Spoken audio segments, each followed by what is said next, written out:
having a lot of clarity over roles and handing off. We were really successful at that, but I felt like, there's always room for improvement in that. Obviously, just having a super, super well organized database. Everyone is always like, oh, get your database organized. But particularly if you are doing some sort of handoff or transition, 6 Excel spreadsheets that you're trying to figure out which is the most updated one is a nightmare to be working off of.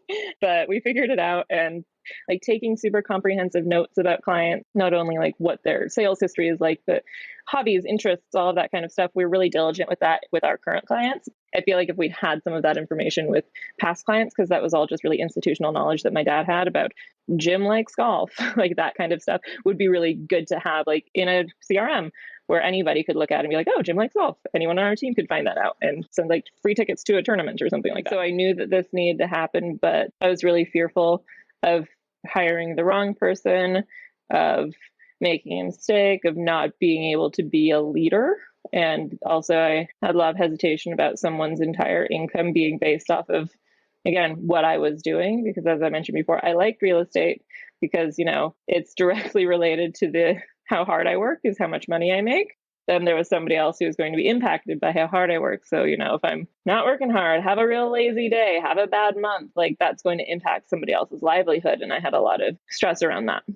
Megan, you just shared a lot of very common concerns or hangups or fears, whatever word you might attach to it, around leveraging through people and hiring, right?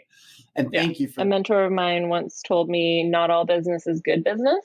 And I have to remind myself of that all the time, especially in a market like this that is slightly slower, that, you're like, oh, maybe I should say yes to that.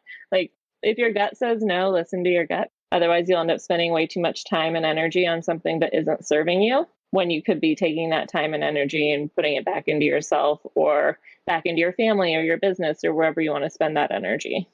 That's great advice, and not easy advice to follow, like you said. So that's why it makes it so good.